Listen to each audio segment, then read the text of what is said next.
আসার তৌফিক দান করলেন। তাই আমরা ওই মহান রব্বুল আলামিনের দরবারে শুকরিয়া আদায় করি, পড়ি আলহামদুলিল্লাহ। আর একটু উচ্চ আওয়াজে পড়ি আলহামদুলিল্লাহ। তার সাথে সাথে আল্লাহর পরে জিনার স্থান নবী দো জাহান রাহমাতাল লিল আলামিন, যে নবীকে আমার আল্লাহ সৃজন না করলে কোনো কিছুই বানাতেন না। শুধু তাই নয়, আমার আল্লাহ বলে যদি আমার হাবিবকে আমি না বানাইতাম আমি আল্লাহ বলে যা আছি আমি কোনোদিন প্রকাশ পাইতাম না। জোরে কথা বলেন সুবহানাল্লাহ। তাই ওই নবীকে পেয়ে আমরা খুশি না বেজার? তাই ওই নবীর উপরে একটু দুরূদ ও সালামের নজরানা পেশ করি, পড়ি সাল্লাল্লাহু আলাইহি ওয়াসাল্লাম। তবে আমি আপনাদের সম্মুখে পবিত্র কোরআনুল কারীম থেকে একটি আয়াত তেলাওয়াত করেছি। রাসূলের অসংখ্য হাদিসে মুবারাকাত থেকে একটি হাদিস আপনাদের সম্মুখে পেশ করেছি। এর উপরে কিছু আলোচনা করে আমি আপনাদের থেকে বিদায় নিব। আপনারা কি কষ্ট পাবেন? শুনতে মনে চাই কি? জি। তো আমার আল্লাহ রাব্বুল আলামিন পবিত্র কোরআনুল কারীমে বলেন পৃথিবীর মানুষদের জন্য আল্লাহ বলে এই দুনিয়াটা বাবা একটা কি? এই দুনিয়া হলো বাবা একটা ধোঁকা। তখন কি? আমার সাথে কথা কইতে হবে কিন্তু বাবা। এই দুনিয়াটা হলো একটা ধোঁকা। এই দুনিয়ার মহাব্বত আমরা পড়ছি, পড়া পরে দেখবেন আমাদের জলসা শুনতে আমাদের ভালো লাগে না। নামাজে দাঁড়াইলে নামাজের ভিতর আমাদের মন বসে না। কথাগণ ঠিক কিনা? রোজা রাখলে আমাদের শরীরের ভিতরে কমজোরি কমজোরি লাগে, নিজের ভিতরে একটু অনুভব লাগে, ঠিক কিনা কথাগণ? এগুলো হলো আমরা দিন ইসলামকে আমরা দুনিয়ার মহাব্বতে পড়ে দিন ইসলামকে আমরা পিছনে ফেলে দিয়েছি। কোথায় ফেলে দিয়েছি? আওয়াজ দেন, কোথায় ফেলে দিয়েছি? পিছনে ফেলে দিয়েছি। আমাদের ইবাদতের ভিতরে মন লাগে না, ভালো নেক কাজের ভিতরে মন লাগে না। জলসায় বসে থাকলে, বেশি টাইম বসে থাকলে শয়তান আমাদের খুশা মারে। কথা কোন ঠিক কিনা? ভালো লাগে না কেন? সব কিছুর এক নম্বর মূল কারণ হলো দুনিয়ার মহাব্বত। সেজন্য আমার রব্বুল আলামিন বলে বান্দারে, ও বান্দা আমি তোমাদেরকে অতি মহাব্বত করে বান্দা তোমাদেরকে আমি আল্লাহ বানাইছি। বান্দা তোমরা দুনিয়ার মহাব্বত করে, দুনিয়ার মহাব্বতে পড়ে আমি আল্লাহকে তোমরা ভুলে গিয়েছো বান্দা। সেজন্য আমার আল্লাহ আমাদেরকে ভালোবাসে বেদায় আমার আল্লাহ কত সুন্দর করে ইঙ্গিত দিতেছে, ও দুনিয়ার মুসলমান বান্দা গো বান্দা তোমরা আমি রবের কথা শোনো। আমি রব বলতেছি দুনিয়া হলো একটা ধোঁকা। আল্লাহ বলেন ওয়ামাল হায়াতুদ দুনিয়া ইল্লা মাতাউল গুরুর। জোরে করে সুবহানাল্লাহ। আল্লাহ রাব্বুল আলামিন বলে বান্দা রে, ও বান্দা শোনো, এই দুনিয়ার যেটা তোমার হায়াত, এই দুনিয়ার যেটা তুমি জিন্দেগি পেয়েছো, এই দুনিয়ার জিন্দেগি তো জিন্দেগি নয়। এই দুনিয়ার জিন্দেগির মানে হলো এক নম্বর একটি হলো ধোঁকার নাম। এই আমাদেরকে আল্লাহ যে জিন্দেগি দিল, আমরা দুনিয়ার ধোঁকার ভিতরে পড়ে আছি। আল্লাহ আগেই বলতেছে যে বান্দা এই দুনিয়া হলো ধোঁকার একটা মাল। এই দুনিয়ার হায়াত ধোঁকা, আমাদের জন্য ধোঁকা, মুমিন বান্দাদের জন্য ধোঁকা নয়। এই ধোঁকার জন্য কিভাবে বাঁচবে? আল্লাহর নবী বলেন এই দুনিয়াটা একটা রাক্ষসের নাম। কিসের নাম বাবা? আওয়াজ দেন না, কিসের নাম? দুনিয়া হলো একটা রাক্ষসের নাম। দেখবা এই দুনিয়াতে বহুত বড় বড় দামি দামি আল্লাহওয়ালা মানুষ এসেছিল, কিন্তু আজকে তিনারা নাই। কথা কোন ঠিক কিনা? আছে কি? এই জন্যই নবীজি বলেছে দুনিয়া একটা রাক্ষসের নাম। বহুত মানুষ এসেছিল কিন্তু তিনারা কিন্তু আজকে নাই। ডাক্তার কোন, বড় বড় ইঞ্জিনিয়ার কোন, বড় বড় সায়েন্স, বড় বড় বৈজ্ঞানিক মানুষ কোন, বড় বড় আল্লাহওয়ালা আল্লাহর ওলিগণ কোন, সকলে এসেছিল কিন্তু দুনিয়া থেকে বিদায় হয়েছে। এই দুনিয়া রাক্ষস আপনাকে খাবে, তারপরে হা করবে আমাকে খাওয়ার জন্য। এই দুনিয়া নিয়ে বসে থাকলে আমাদের ইহকালও বরবাদ, কথা কোন ঠিক কিনা? আমি আজকে দুনিয়াদারি নিয়ে কিছু কথা কমু, আপনারা শুনতে রাজি আছেন কি? এই যে জলসা করি, জলসা করা কিন্তু ভালো, শোনাও কিন্তু ভালো, কিন্তু আমল যে আমরা করি না, আমলের ভিতরে কিন্তু আমার কমি আছে, কথা কোন ঠিক কিনা? এই দুনিয়ার মহাব্বত আমাদেরকে এরকম করে আমলের ভিতরে গুনাহ করাইতেছে। এই দুনিয়ার মহাব্বত হলো সমস্ত গুনার একটা মূল কারণ। আল্লাহ নবী দিন দুনিয়ার বাদশাহ হাবিবুল্লাহ জনাবে মুহাম্মদুর রাসূলুল্লাহ সাল্লাল্লাহু আলাইহি সাল্লাম নবী আমার তিনার নূরানি জবানে বলেছে, ও আমার উম্মত তোমরা শোনো, হুব্বুদ দুনিয়া রাসু কুল্লি খাতিয়া। আমার নবী বলে, ও উম্মত তোমরা কি জানো এই দুনিয়ার মহাব্বতটাই হলো সমস্ত গুনার মেন কারণ, সমস্ত গুনার মূল শিবা হলো দুনিয়ার মহাব্বত। দুনিয়ার মহাব্বত হলো সমস্ত গুনাহ খাতার মূল শিবা, মূল কারণ কি? দুনিয়ার মহাব্বত। আজকে আমরা দুনিয়ার মহাব্বতের ভিতরে আছি কিসের জন্য? এই যে বাবা আমরা বাজারে যাই না, যাই কিনা? বাজারে কিন্তু যাই, বাজার করার টাইম আমাদের আছে, নামাজের টাইম কিন্তু আমাদের নাই। কথা কি ভুল বলছি বাবা? বাজারের টাইম আছে, বাজার যে করবো এটা টাইম আছে, নামাজ যে পড়বো এটা টাইম নাই।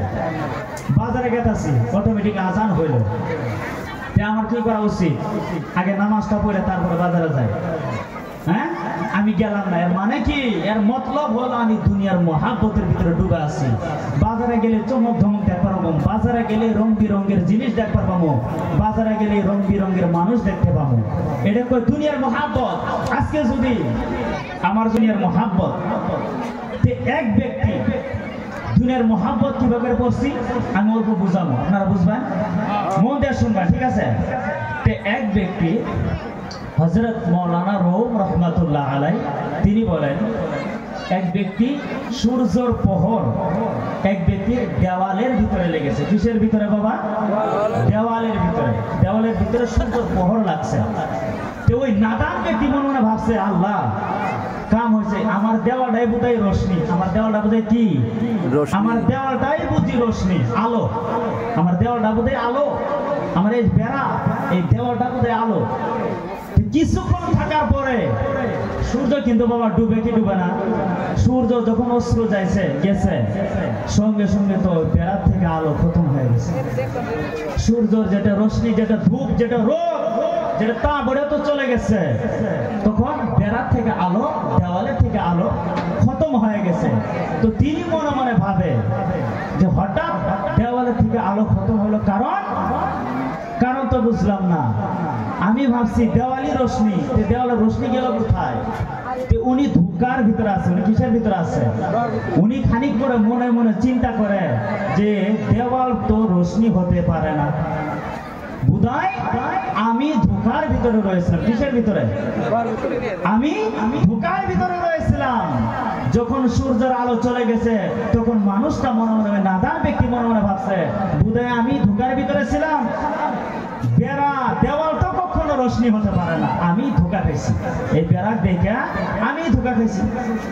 তো মাওলানা রুম রহমাতুল্লাহ আলাইহি বুঝায় যে তেমনি ভাবে দুনিয়াতে আমরা যে বান্দা আছি, আমরা সকলে কি করছি? দুনিয়ার চমক ধমক দেখে, দুনিয়ার রং তামাশা দেখে আমরা কিন্তু ধোঁকা খাইছি বাবা, ধোঁকার ভিতরে পড়ে গেছি। যেই দিন এই দুনিয়া খতম হয়ে যাবে, দুনিয়া যেদিন ধ্বংস হয়ে যাবে, সেই দিন দুনিয়ার যখন আসল রহস্য, যখন রাজ, আমাদের গোপন তত্ত্ব যখন খুলে যাবে, তখন আমরা বলবো, আরে দুনিয়া তো নাচ গানের জন্য আসছিল না, দুনিয়া তো ঘোরাফেরার জন্য আসছিল না আমাদের জন্য, আমরা নিশ্চয়ই দুনিয়াতে ধোঁকার মাঝে ছিলাম। কথা কোন ঠিক কিনা? এটা আমরা এখন ভাববো না, ভাববো সামনে গুনাহগার ব্যক্তির সামনে যখন মওত তার সামনে দেখা দিবে, সেই দিন থেকে সে চিন্তা করা শুরু করবে কিরকম দুনিয়ার মহাব্বতে পড়ে গিয়েছি। নবীজি নিজেই দুনিয়াকে নিজের কাছ থেকে সরিয়ে দিয়েছে। হযরত যায়েদ বিন আরকাম রাদিয়াল্লাহু তাআলা আনহু তিনি সহ হযরত আবু বকর রাদিয়াল্লাহু সমস্ত সাহাবা এক জায়গায় বসা ছিল। হযরত আবু বকর হঠাৎ করে বলে,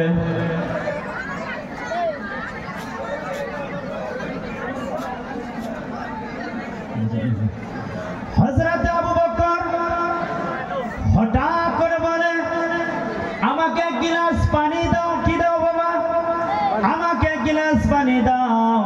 যখন যায়েদ বিন আরকাম রাদিয়াল্লাহু তাআলা আনহু এক গিলাস পানি যখন হযরত আবু বকর রাদিয়াল্লাহু তাআলা আনহু তিনার নিকটে যখন হাজির করেছে, বাবারে কিরকম সাহাবারা নবীজিকে কিরকম প্রেম করত, দুনিয়াকে কিভাবে বুঝতো। আর আমরা নাদান হয়ে গেছি, দুনিয়াকে কিন্তু আমরা বুঝি না। আমরা দুনিয়ায় মানে মতলব এটাই বুঝি, খাবো আর ঘুম পারবো। কথা কোন ঠিক কিনা?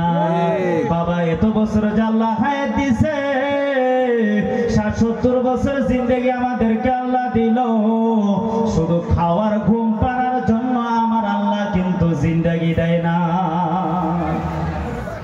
হযরত আবু বকর রাদিয়াল্লাহু তাআলা আনহু তিনার সম্মুখে যখন পানি হাজির করা হলো, পান করবে বলে মুখের নিকটে যখন পানি নিয়ে গেছে, সঙ্গে সঙ্গে চোখ দিয়ে পানি ছেড়ে দিয়েছে। আর এরম কান্না হযরত আবু বকর কান্দে। বাবা রে, আবু বকরের কান্না দেখে সমস্ত সাহাবা ঝরঝর করে চোখের পানি ছেড়ে দিল। কিছুক্ষণ পরে দেখা যায় সমস্ত সাহাবা কান্না থেমে গেল। আমার আবু বকর রাদিয়াল্লাহু তাআলা আনহু কাঁদতে আছে। সমস্ত সাহাবা জিজ্ঞেস করে, ও খলিফাতুল মুসলিমিন, ও আবু বকর, ও সিদ্দিক আকবর, আপনি কেন কাঁদেন? কিছু তো বুঝলাম না, আপনি কেন কান্না করেন? জবাব দেয় না, শুধু কান্দে। হযরত যায়েদ বিন আরকাম রাদিয়াল্লাহু তাআলা আনহু বলেন, ও খলিফাতুল মুসলিমিন আবু বকর, হুজুর আপনি পানি চাইলেন, পানি দিলাম। এখন হঠাৎ করে কি যেন ভেবে পানি মুখের সামনে নিয়ে কেমন যেন কান্না করেন গো হুজুর। ও হুজুর বলেন কি হয়েছে?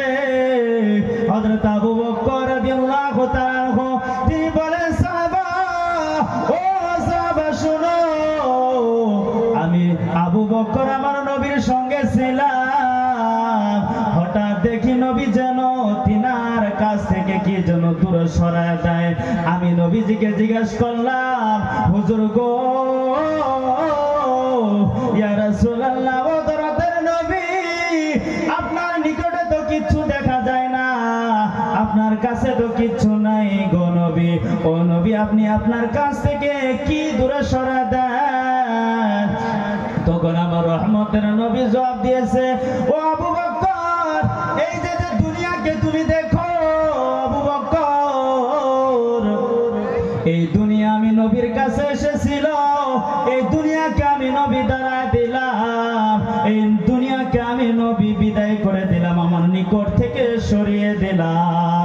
যখন আমি দুনিয়াকে আমার কাছ থেকে দূরে সরিয়ে দিলাম, ও আবু বকর, দুনিয়া আমার কাছে আরেকবার এসেছিল। আরেকবার এসে আমি নবীকে জিজ্ঞাসা করে, দুনিয়া বলে, হুজুর গো, যদিও আমি দুনিয়াকে আপনার থেকে দূরে সরা দিলেন, ও নবী, এমনও কিন্তু একটি দিন আসবে গো নবী, আপনি তো আমি দুনিয়া থেকে দূরে সরে গেলেন, কিন্তু আপনার উম্মত যারা হবে, ওই উম্মত কিন্তু আমি দুনিয়ার মহাব্বতে ডুবে থাকবে। ও হুজুর, আপনাকে যদিও আপনি আমাকে বিদায় করে দিলেন, কিন্তু আপনার উম্মত কিন্তু আমি দুনিয়ার মায়ায় ডুবে যাবে। এই কথা মনে করে হযরত আবু বকর সিদ্দিক তিনি কান্না করছেন যে যেই নবী নিজেই দুনিয়াকে তিনার কাছ থেকে বিদায় করে দিল, আর আমরা ওই দুনিয়া গলা জড়ায় নিলাম, গলার ভিতরে কি করলাম? জড়ায় নিলাম, মহাব্বত করলাম, দুনিয়ার পাগল হয়ে গেলাম, দুনিয়ার আশিক হয়ে গেলাম, দুনিয়ার উপরে প্রেমিক হয়ে গেলাম। কিরকম প্রেমিক? এই দুনিয়ার মহাব্বত পরে আমরা কিন্তু নামাজ রোজা মজা যেটা স্বাদ যেটা ওটা কিন্তু আঙ্গর নাই। নামাজে দাঁড়ালে দুনিয়াদারি কথা মনে হয়, কথা কোন ঠিক কিনা?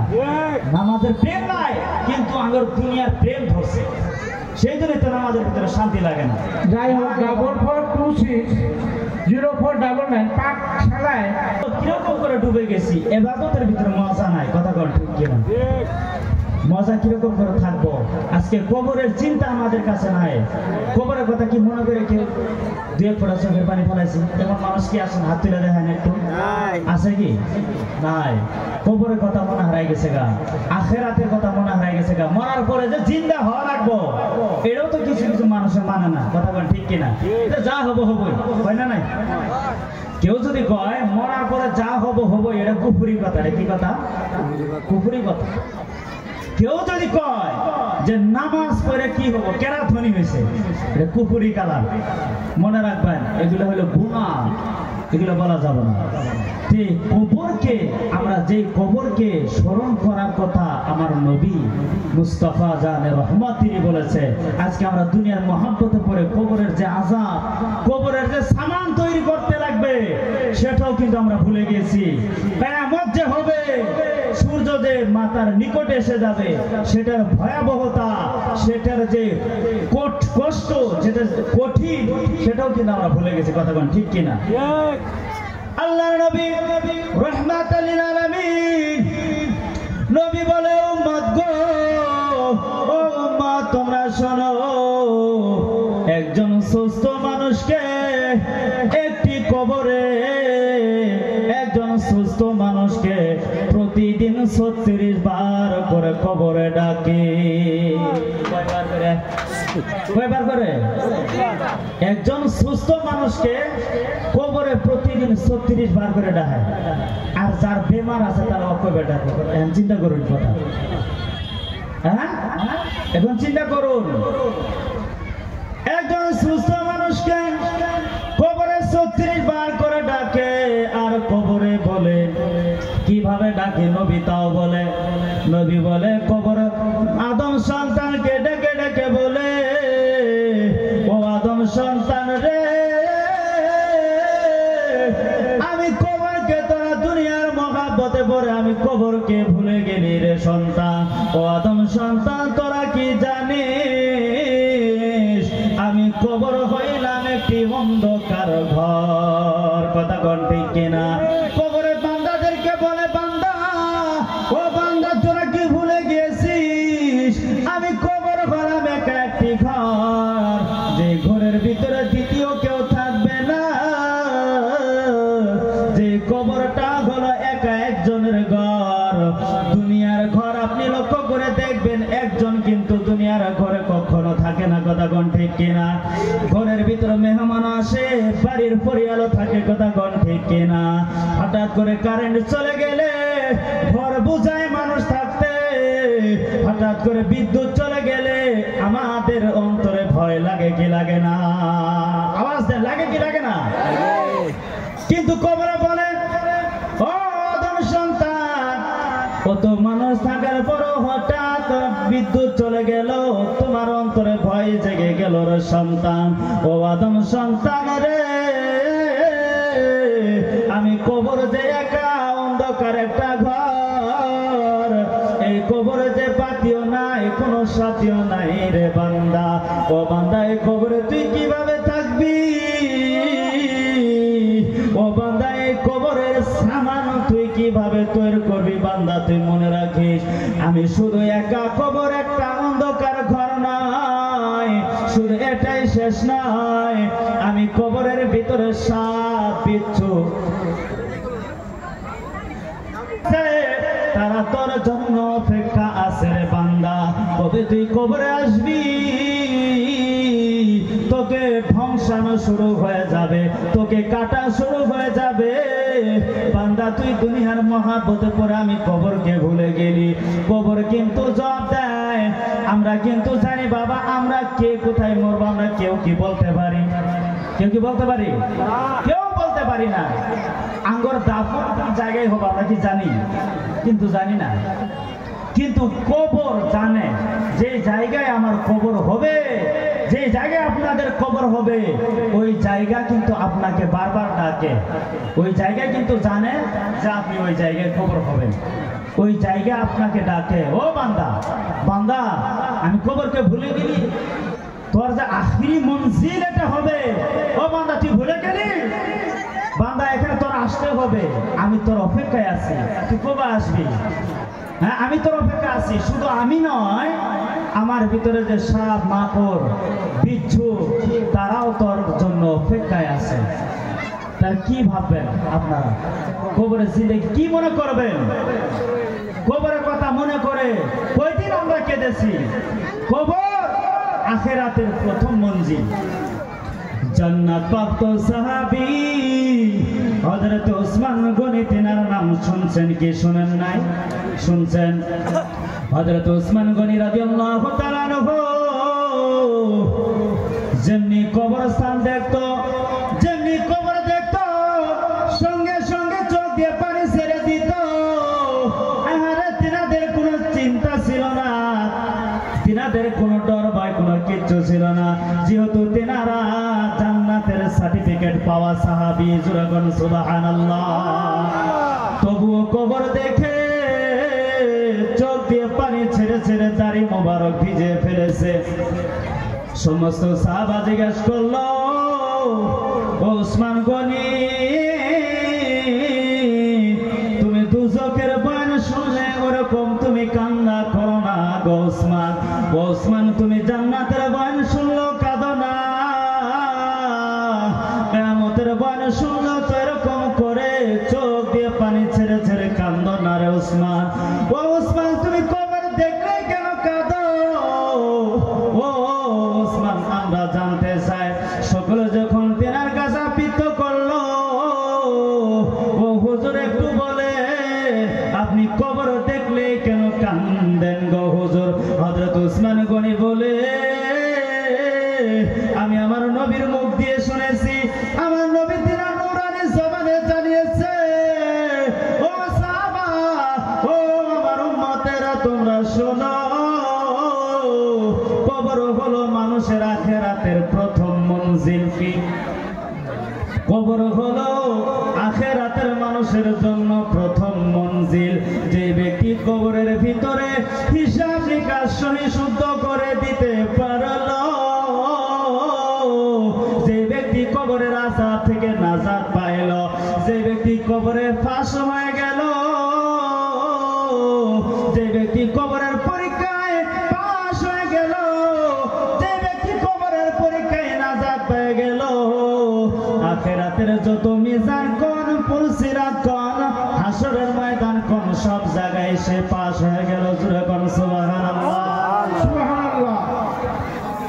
আমি উসমান এই জন্যই কাঁদি যে কবর হলো প্রথম মঞ্জিল।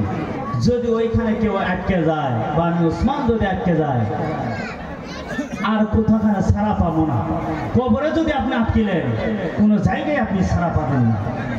ওই কবর, যেই কবর দেখলে সাহাবারা কেঁদেছে, আজকে আমরা ওই কবর চোখের সামনে কত কবরস্থান দেখি না বাবা? আমরা কি কান্দি? একদিন কি এক ফোঁটা চোখের পানি কবর দেখে? বাপ মা কিন্তু অনেকেরই মরছে, মরছে না বাবা? বাপ মাও কিন্তু মরছে। চোখের সামনে বাবা মরে গেল, মন কান্দে না।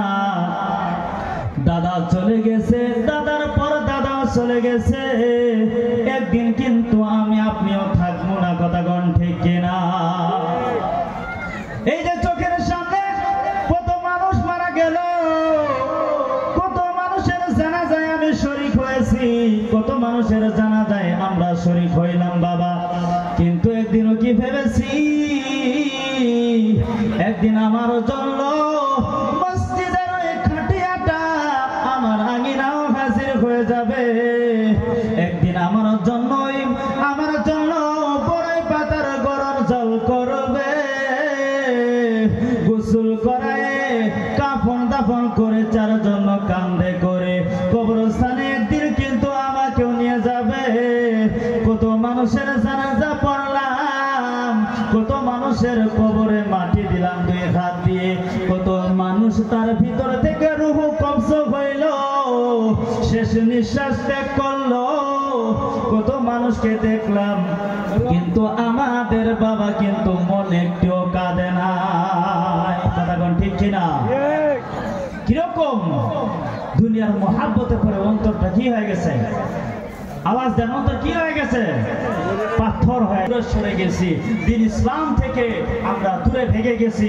সেই জন্য আমাদের অন্তর কি হয়ে গেছে? কলবের ভিতরে কালো দাগ লেগে গেছে। কথা কোন ঠিক কিনা? হে বাবা, এই দাগ সারান লাগবো কি লাগবো না? কত মানুষ মারা গেল, একদিনও ভাবি না। অমুক মাটি দিলাম, একদিনও কিন্তু মাটি দিয়ে রে দুই চোখ একখানা করে বালিশের ভিতরে মাথা দিয়া একদিনও কিন্তু আমরা ভাবলাম না একদিন আমিও চলে যাব। কিভাবে করে আখিরাতের সামান, কবরের সামান তৈরি করা লাগে, এটা কেউ কি ভাবছি? আমরা কেউ ভাবি নাই। এটাই সবচেয়ে বড় দুঃখজনক কথা, এটাই সবচেয়ে বড় আমার সবচেয়ে ভিতরে কমি, সবচেয়ে বেশি কমি এটাই আমাদের ভিতরে। কেমন এই কবরের ভিতরে কত যে আযাব। আমার নবী দিন দুনিয়ার বাদশা বলে, উম্মত দুনিয়ার মহাব্বত এই জন্য ছেড়ে দাও। শোন, আমি নবী দুনিয়াকে মহাব্বত করি নাই রে উম্মত। তোমরা আমি নবীর উম্মত হইয়া দুনিয়াকে ধরে যদি বসে থাকো, দুনিয়াও যাবে, তোমার আখিরাতও যাবে। কথা কোন ঠিক কিনা? আমাদের দুনিয়াও যাবে, আখিরাতও যাবে যদি দুনিয়ার মহাব্বত নিয়ে বসে থাকি। কেমন করে একজন মানুষ যখন মারা যায়, যদি সেই ব্যক্তি গুনাহগার হয়, গুনাহগার যখন মারা যাবে, গোসল ধোয় কাফন পরায় যখন চার জন্য কাঁধে করে মসজিদের ওই খাটিয়ে যখন শোয়, চার জন্য চার কাঁধে করে যখন কবরস্থানের দিকে নিয়ে যাবে, ওই গুনাহগার ব্যক্তি বলবে, বাবা তোরা কে আমাকে কবরে নিয়ে যাসনি?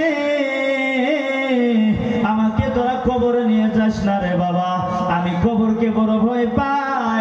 ও বাবা, তোরা কি জানিস না আমি দুনিয়াতে থাকা অবস্থায় অন্ধকারকে ভয় পাইতাম রে বাবা। তোরা জেনে বুঝে আপন জন হইয়া তোরা সব জানলি, জানার পর অন্ধকার কবরে কেন আমাকে নিয়ে যাস? ও বাবা, আমাকে কবরে নিয়ে যাস না রে বাবা, কবরের আযাব বড় ভয়ঙ্কর। কবরে শুনেছি সাপ বিচ্ছু মাকড় থাকবে, কিড়া মাকড় থাকবে, আমি ওই কবরে যাইতে চাই না। কে বলবে? গুনাহগার বলবে যে বাবা আমাকে কবরে নিও না, কবর অন্ধকার ঘর। তোমরা কি জানো না আমি দুনিয়াতে অন্ধকার আন্ধার দেখলেই ভয় পাইছি? আজ তোমরা জানার পরও নিজের আপন মানুষই কবরে কেরা নিয়ে শোয়, আপন মানুষই তো শোয়। কথা বল ঠিক কিনা?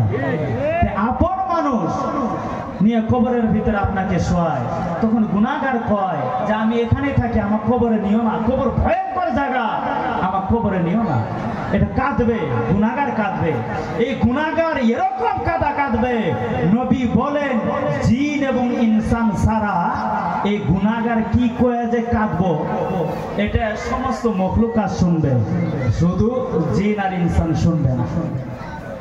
যদি শুনতো, প্রশ্ন করা হয়েছে, হুজুর কি কয়ে যে কাঁদে, কি বলে যে কাঁদে, এটা যদি জিন ইনসান ছাড়া যদি মানব জাতি যদি শুনতো, হ্যাঁ জিন ইনসান যদি শুনতো, তাহলে কি হইতো নবী? তখন আল্লাহর নবী দিন দুনিয়ার বাদশাহ রাহমাতাল লিল আলামিন নবী বলে যে এই গুনাহগার ব্যক্তিকে যখন দাফন করার জন্য নিয়ে যায় কবরে, গুনাহগার কবরের কথা মনে করে এরকম কাঁদা কাঁদে, যে কথাগুলো বলে কাঁদে, এই কথা যদি জিন ইনসান শুনতো, তাহলে মুখের হাসি জন্মের জন্য বন্ধ হয়ে যেত। আল্লাহু আকবার বলেন। মুখের হাসি জন্মের জন্য বন্ধ হয়ে যায়। এই গুনাহগার যেটা বলে কাঁদে, সেটা যদি মানুষ শুনতো, তাহলে মুখের হাসি বাবা আমাদের থাকতো না। কিসের তো অহংকার, কিসের তো বড়াই, কিসের তো দাপট, আমাদের সব কিন্তু খতম হয়ে যাবে, সব খতম হয়ে যাবে, কিছুই থাকবো না। এই আজকে আমি মানুষ, আপনি তখন মানুষ যখন আপনার ভিতরে রুহু আছে। কথাগুলো মনোযোগ দিয়ে শুনুন। আপনি তো ওই সময় পর্যন্ত মানুষ যতক্ষণ পর্যন্ত আপনার ভিতরে রুহু থাকবে। রুহু যখন আপনার শরীর থেকে রুহু যখন উড়াল দিবে, ওই সময় আপনি আর মানুষ নয়, আপনি হয়ে যাবেন একটা লাশ। কথা বল ঠিক কিনা? বান্দার রুহু কিভাবে কব্জ করা হয়, গুনাহগার বান্দার আপনি যদি জানেন, চোখে পানি ছেড়ে দিবেন। নবী দিন লিল আলামিন। নবী বলেছে উম্মত তোমরা কি জানো গুনাহগার বান্দার রূহ আল্লাহ কি গুনাহগার বান্দার রূহ হযরত আজরাইল আলাইহিস সালাম কিভাবে কবজা করে তোমরা কি জানো? গুনাহগার যারা হবে তারা যখন মালাকুল মউতকে দেখবে তারা চোখগুলো বড় বড় করবে। কথা কোন ঠিক কিনা? মানুষ মরার আগে চোখ বড় বড় করে না? মুখ দিয়ে কি যেন বলতে যাবে, মালাকুল মউতের ভয়ঙ্কর চেহারা যখন দেখবে গুনাহগারের অন্তরটা অমনি ফেটে যাবে। গুনাহগার মানুষ বলতে যাবে তোমরা কে আছো, এই আজরাইলের কাছ থেকে আমাকে তোমরা বাঁচাও, এই বলে চিৎকার মারবে, বড় জোরে জোরে আওয়াজ দিবে, কিন্তু পাগল মানুষের মতো তার মুখের আওয়াজটা ফেটা ফেটা হয়ে যাবে। কথা কর ঠিক কিনা? যখন মানুষের মরণের সময় হয় তখন মুখ যে নাড়ায় আওয়াজ কিন্তু বোঝা যায়। আপনারা দেখছেন না? নাই কিন্তু দেখছেন আওয়াজ বোঝা যায় না। এই যে জোরে জোরে কব কিন্তু ওর আওয়াজ মনে হয় যে বহুত দূরে গেল আমার আওয়াজ, কিন্তু কেউ কাছের মানুষ শুদ্ধ করে শুনতেই পারে না।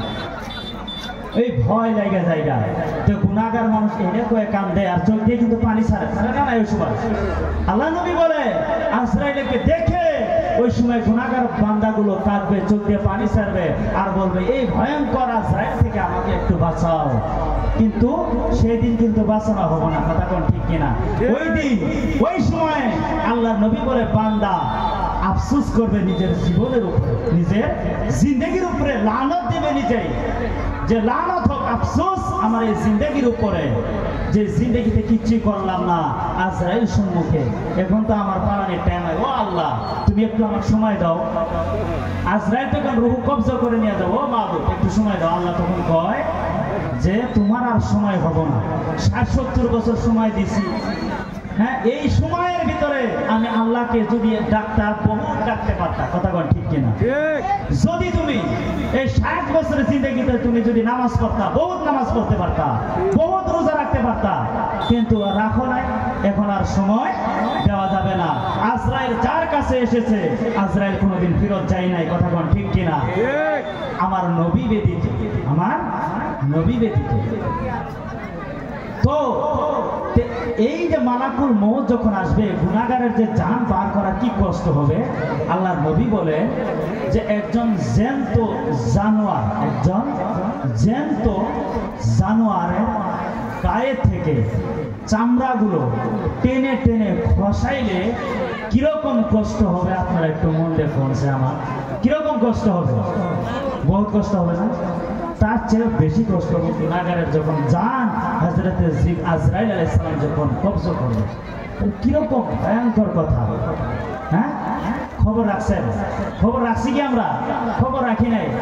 একজন জীবিত একটি পশুর শরীর থেকে চামড়া টেনে টেনে খসাইলে যেরকম ওই জানোয়ার ওই পশুর কষ্ট হয়, তার চেয়ে দ্বিগুণ বেশি কষ্ট হবে একজন গুনাহগার ব্যক্তিকে যখন জান কবজা করা হবে। আরেকটি রিওয়ায়াতে আল্লাহর নবী বলেন যে একটি সুতার কাপড়, কি কাপড় বাবা? একটি সুতার কাপড় যদি বড় ঝাড় জঙ্গলের ভিতরে শুধু কাটা, ওই কাটার ভিতরে যদি সুতার কিছু অংশ কাপড় যদি ফেলে দিয়ে